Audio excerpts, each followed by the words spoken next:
Hey guys, this is Nunnally here with Bible Unplugged. Thanks for joining us again for another segment. And right now we are moving toward the end of an 8-part series on Jesus' teaching that's included in the Sermon on the Mount, Matthew 5, 6, and 7. So today's subject, we're going to be picking up with another verse in chapter 7, the last chapter of the Sermon on the Mount, and we're going to be looking at what is often called the Golden Rule. The do unto others as you would have them do unto you, or some version of that. So I've put a little picture of the Good Samaritan binding up the hurt man on the Jerusalem-Jericho road, because this is exactly where Jesus goes when he's illustrating the importance of caring for others like you would want to be cared for.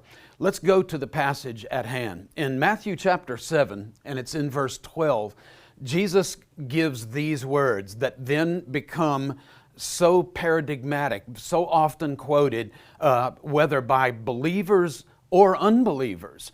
And you get these words. Jesus says, therefore, however you want people to treat you, so treat them. NASB, if you want the King James, feel free to take a look at that. Jesus concludes, for this is the law and the prophets. What I would like to do is I would like to break this short verse down into 3 parts, and we're going to be addressing these 3 component parts as we process through all of the material we have in this study today. The first thing I want to do is to take a look at therefore. Therefore, it obviously is connecting this saying to something that he has been discussing before that. So we're going to look at bigger context, and then we're going to look at sort of the origins of and other versions of however you want people to treat you, do so to them, or do unto others as you would have them do unto you. The third thing is I would like to look at this is the law and the prophets, and how that is treated. That phrase is treated in other places in the relevant literature. By the way, you have a wonderful Luke parallel here in Luke chapter 6. Just as you want people to treat you, treat them in the same way. So between Matthew and Luke, it ought to be pretty clear what Jesus is getting at. So first of all, let's look at this therefore. Therefore, connecting this saying to something that has gone on before. Well, what exactly goes on before? In verses 1 through 6, and we had an entire segment on judging without being judgmental. If you missed that, please feel free to go back and watch that part, because it sort of daisy chains together with Matthew 7:12, the do unto others statement. So verses 1 through 6, that's that judging without being judgmental. And there, Jesus talks about properly assessing an individual or a situation. In verses 7 through 11, he talks about having a proper attitude. And I'd like to just get into that for a second here. Proper attitude. He says, ask, seek, and knock, because if you do, then you're going to receive. The door is going to be open to you. You will find. And then he says, what man of you, if his child asked for a piece of bread, will give him a stone, or if he asked for a fish, will give him a serpent? And he says, and so if you being evil know how to give good gifts to your children, then how much more will your Father who is in heaven give good gifts to those who ask him? So he's kind of comparing human behavior to that behavior that we see in God, that attitude, that character trait, that nature that we see in God, and that we ought to be reflecting that nature of God. So having a proper assessment, then a proper attitude. And now in verse 12, if you look at this in its fuller literary context, and that's a big part, that's an important part of this aspect of context, is looking at it in the bigger picture. Anybody can cherry pick. You've seen it done on the nightly news and radio shows and what have you, where they pick one verse or one small sentence or phrase that a person has uttered in public and make a big deal out of it, but then later on someone else goes back and says, wait a minute, let's take that in its broader context, and you realize that within the larger context of the statement that the person has made, it makes perfect sense and is not in any way inappropriate. So that's where we get to verse 12. So proper assessment, proper attitude, then should lead to proper action. And that's putting this into play, putting legs on your prayers, putting boots on the ground, putting it into action. And what Jesus is saying in all of this is that our attitude, our action, even the way that we assess a situation, ought to be reflecting the nature of the God who created us. We should be reflections of His nature, that when the rest of the world outside the community of faith looks at us, they're getting an accurate read on the God that we serve and the God who delivered us and has relationship through covenant with us. So there's the bigger picture. And now let's start looking at some passages that we get elsewhere in the Gospels that help sort of amplify this do unto others as you would have them do to you. And this is the law and the prophets. In Matthew 22, Jesus returns to this issue of what is the greatest commandment. And he says, love the Lord your God. And then a second is like it, love your neighbor as yourself. So we're starting to get, even in the teachings of Jesus, in the same gospel, just a few chapters later, we're getting sort of an expansion on this do unto others. And he's giving you a hint as to where where his text, do unto others as you'd have them do unto you, is actually coming from. Here you get a quote from Deuteronomy 6:5, and here you get a quote from Leviticus chapter 19, verse 18, with that ethic of love others the way that you would love yourself. It really does sound a lot like Matthew 7:12, right? And in a moment we're going to see just how close that connection is. So, dealing with this golden rule, do unto others text, what we want to do is look back in previous generations, in previous centuries even, at other versions of this that may or may not have impacted Jesus' words. So the first one that we want to look at is Confucius in the Far East. And a whole different kind of religious expression we get from Confucius, and the text is there because in our ministry to you, we want to empower you and enable you to look at this stuff on your own. You say, well, how in the world would I find the works of Confucius? There's this wonderful invention called the internet, and all you've got to do is type this in and you will get that. So they're online. You don't even have to leave your home, and you can check what I've put here on the screen. There was a disciple that asked Confucius, is there any one word that could guide a person throughout his entire life? Wow, does that sound like this is all the law and the prophets? Yeah, pretty much. The master replied, well, how about shu? It's the principle of reciprocity. You get it done to you the way that you're done to others. And that is, never impose on others what you would not choose for yourself. These are the words of Confucius, about 500 BC. Question is, does Jesus have direct connections, direct enough to be impacted, influenced by this 6th century BC Far Eastern sage? And the answer is probably not. The time is too great. The geographical distance is too great. But we do have, in Jesus' own culture, in the land of Israel, in the same language that Jesus spoke, we have a book that comes to us from the Apocrypha, and it's from the 3rd century BC, most likely. It's the book called Tobit. It's not the weird stuff that comes after the New Testament. It's not New Testament Apocrypha. This is intertestamental Apocrypha, between Malachi and Matthew. So in about 3 centuries prior to the birth of Jesus, you have someone who's writing a book that is called Tobit. And in chapter 4, we hear in the book of Tobit, do to no one what you yourself dislike. It's sort of the golden rule in reverse. Instead of do to others, it's don't do to others what you don't want done to you. But the principle that lies behind both of these statements, one from Jesus, the other from the author of the book of Tobit, between the Testaments, is the same. And we're going to have to ask ourselves the question in a moment, where are they both pulling from? Here's another version. You get this in the 2nd century. We talked about Tobit in the 3rd century. 2nd century BC document called Ben Sira, sometimes also called Ecclesiasticus or Sirach. This is another intertestamental apocryphal book. It's not in the Old Testament. It was written between Malachi and Matthew. It was written in Jesus' native language, Hebrew.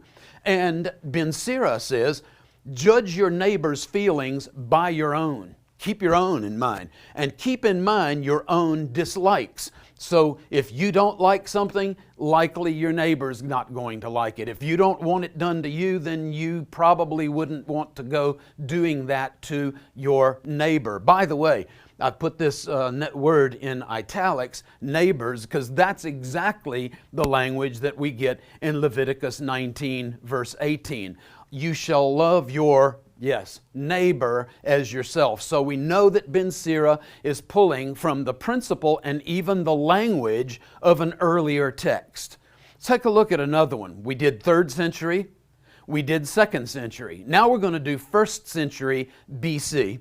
A gentleman by the name of Hillel the Elder, who was a co-chair of the Sanhedrin or Sanhedrin in the years prior to the birth of Jesus and on up to about AD 10, maybe even as far out as AD 20.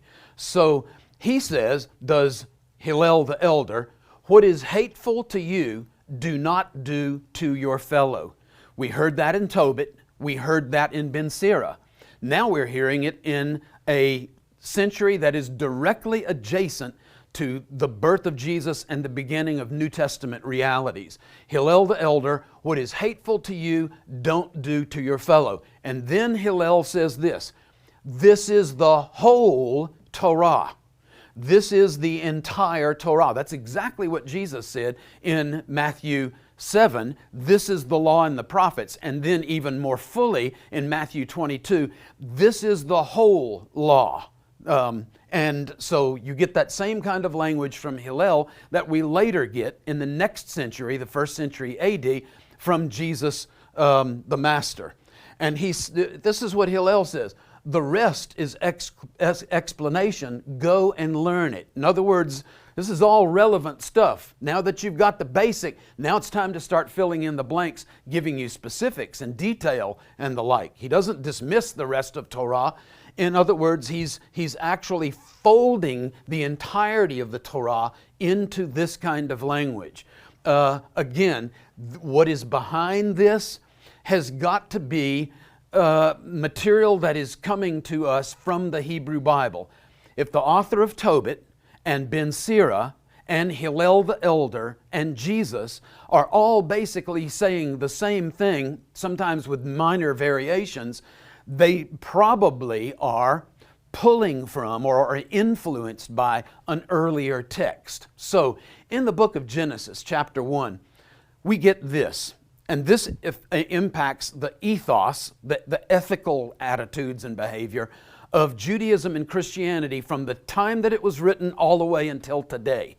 And so in Genesis 1, God said, let us make man in our image, according to our likeness.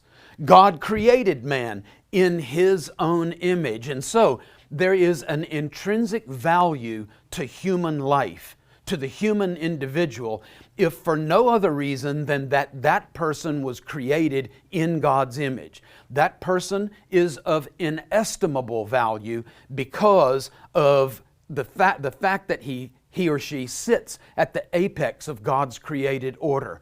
God put man in a special relationship with Him and even bearing the stamp of His own image. That means that human life is sacred. Human life is absolutely sacred. We should therefore, if we want to properly reflect the nature of God, we should respect the position of humankind in the same way that God does. That would mean that if God doesn't abuse, we don't abuse. That means if God doesn't just use us that we shouldn't use other people. That means that we should treat people the way that we want to be treated. We see ourselves as a reflection of God's image, as created in His own image. We should treat others that way as well. In the book of Leviticus, we get another shot at this, and a more specific, closer to home shot. Leviticus 19:18. We've already talked about it a couple of times. Jesus quotes it in Matthew 22. And here, in 1400 BC, Moses says in the Torah, in the law of Moses, in the Pentateuch, he says, "You shall love your neighbor as yourself." So, when you get these two bookends, you get Genesis chapter 1, that we are, as human beings, created in the very image of God. Then we get this very specific command about how we are supposed to treat our fellow human beings who are also created in the image of God, that we should love them like we love ourselves.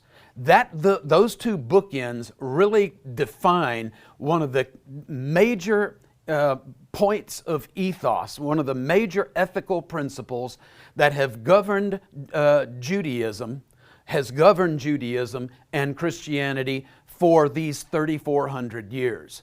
This is important stuff. This is at the very core of the ethical teaching that Jesus left behind, and specifically in the Sermon on the Mount, which is every scholar, including people who are of other religions, will say that the highest ethical standards ever reflected in a human document or a human speech or whatever that we have in the record of human history is contained in the Sermon on the Mount. We are at the pinnacle. We're at the peak of the mountain. We're at the apex. Love your neighbor as yourself. Treat people as being created in God's image. I have a question for you, and the question is for me as well. When we interact with someone at the store, and we have we've had our patience stretched to the snapping point, or when we're trying to deal with a person who is waiting on us in the restaurant, and they've gotten their order incorrectly written down or delivered to the cook or whatever. They brought us someone else's meal or whatever. When we're dealing with our spouse, our husband, our wife, when we're interacting with our children, an unruly neighbor, a driver that is exhibiting tendencies of road rage or whatever, you just go ahead and fill in the blank.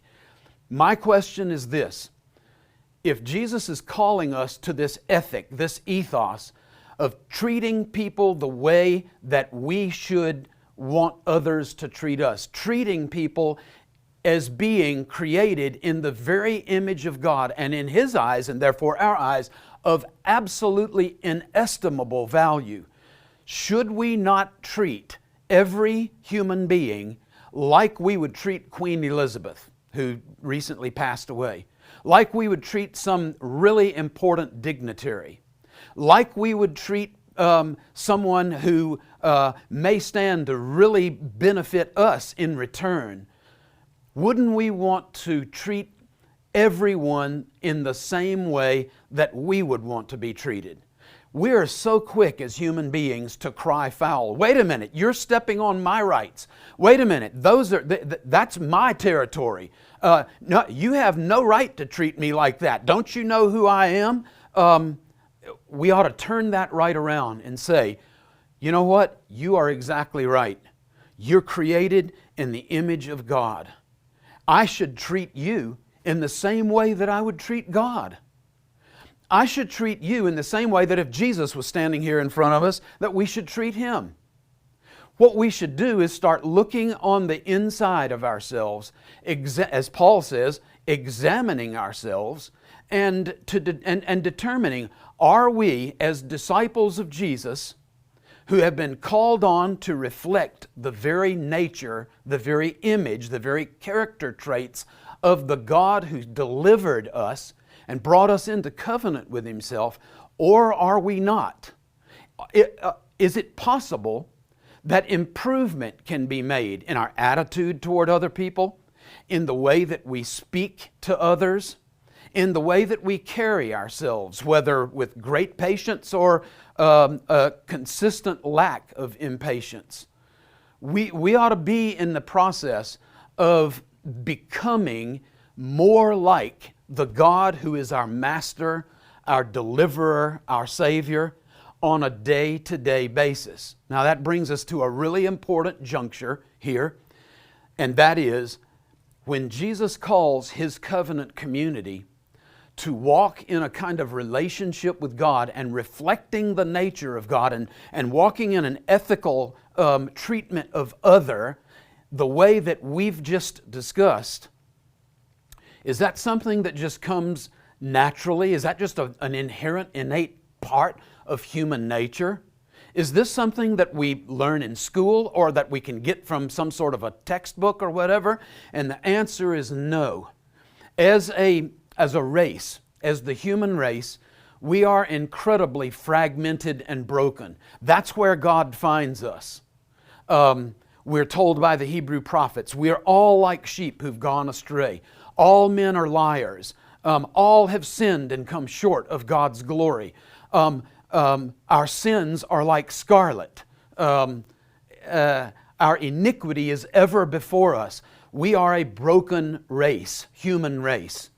So is the answer to the way forward of implementing this highest of ethical standards that we talk about, that we read about from the lips of Jesus in the Sermon on the Mount, is that something that is going to come from within us?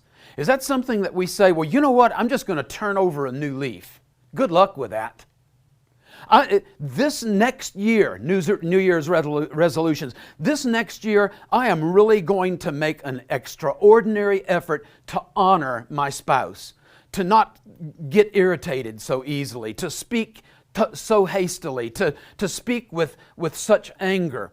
I'm really going to approach my relationship with my kids, my coworkers, my teammates, my whoever, the guy who works on your car.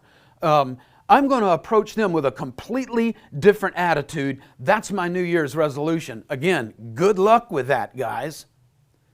Well, you know what? I'm just going to reach down and I'm going to get a lower gear. I'm going to pull myself up by my own bootstraps. I'm going to keep putting one foot in front of another until, by George, I get this thing done.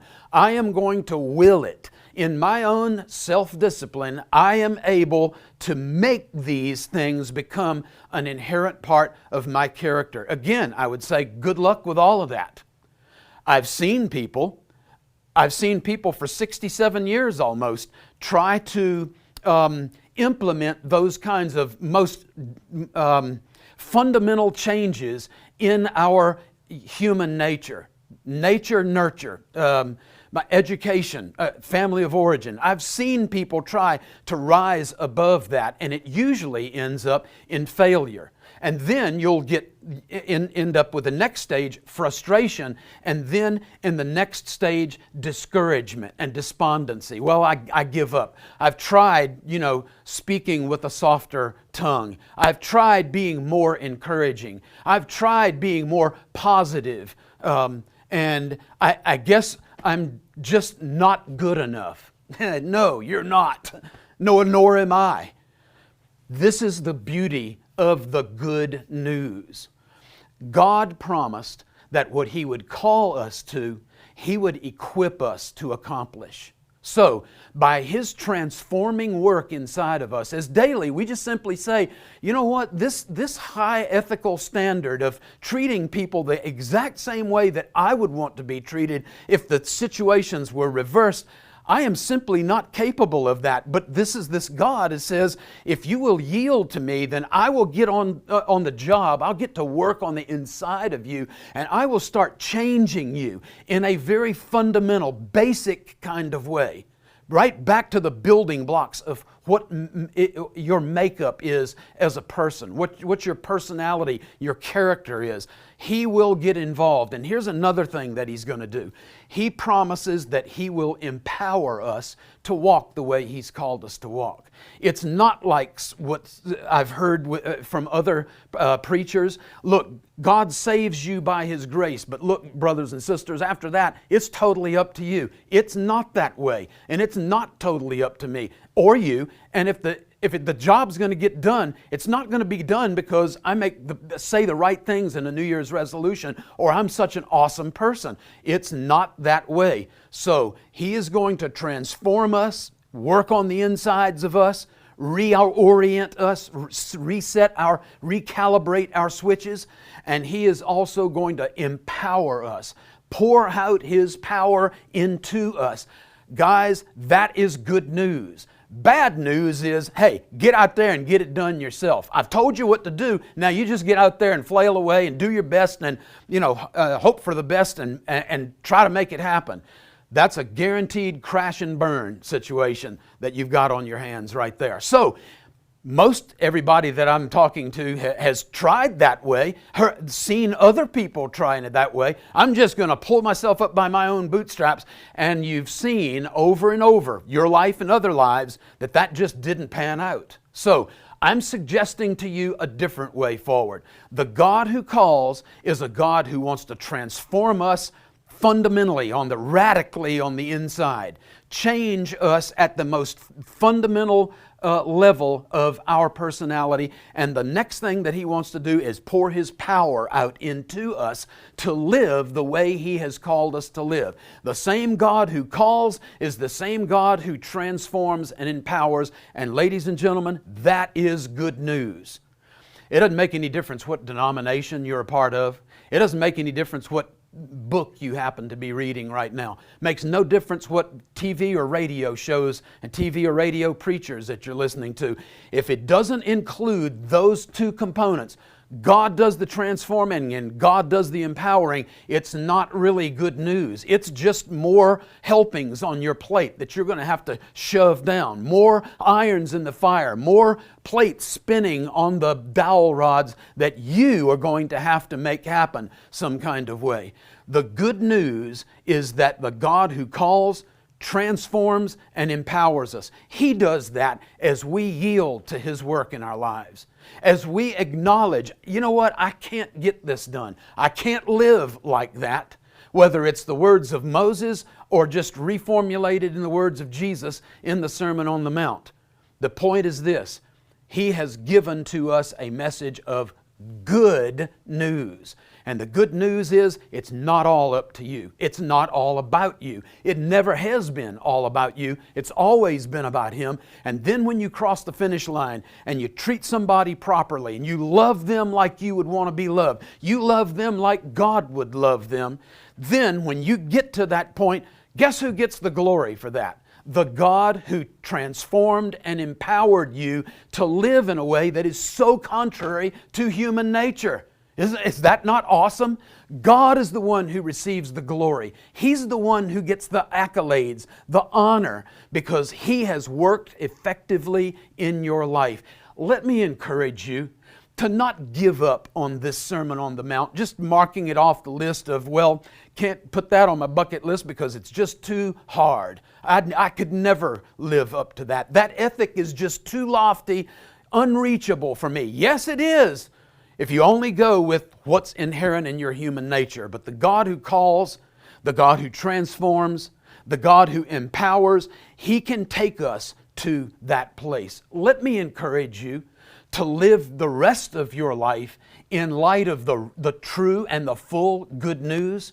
And that is, yes, God saves, God delivers, God grants us grace and forgives us and brings us into relationship with Him. But the God that then we are now supposed to be walking with, the God whose nature that we are supposed to be exhibiting, reflecting to our world, people around us, is also the God who says, I will inhabit you, I'll indwell you. You'll have me as your power pack, your power source, your battery supply. I will be living. I'll take up my residence on the inside of you. and I will change you as we allow Him, and I will empower you as we yield and open up to that empowerment, and then we no longer have to walk out there on our own, just hoping against hope that maybe we get something right between now and eternity. This, ladies and gentlemen, is the way forward. Don't lower the bar. Jesus has already placed it at the pinnacle, at the apex. But do indeed yield to His transforming power and His divine enablement. And that is a positive way forward. That will mark progress in your life. Try that. Live that way. Yield, allow, give God opportunity to work in your life to empower you on a regular, day-by-day walk with Him.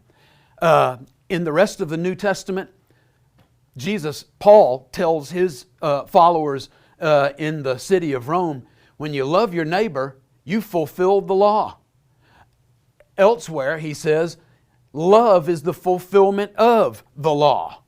And then we get in the book of Galatians, for the whole law is fulfilled in one word, love your neighbor as yourself. Let's walk humbly with God. Let's love justice and kindness, and let's walk humbly with God. That's what the prophet calls us to. That is the whole tenor of Scripture. It's possible. It's not impossible. It's impossible with us, but it's possible with God. What is possible with man is possible with God. As you walk with Him in the coming weeks and years, yield to His work in your life. Just give Him an opportunity. Open up, crack the door open, ask and receive, seek and find, knock and let the door be opened, and God will give you those good gifts, only He can give, of transformation and empowerment. And we will, in that way, walk with Him, properly reflect Him, and we will be walking in obedience to this highest ethical standard ever known to mankind. God bless you as you pursue it. God bless you as you pursue Him. May you reflect His nature, His character, His glory to everybody you have a chance to impact. God bless. See you next time.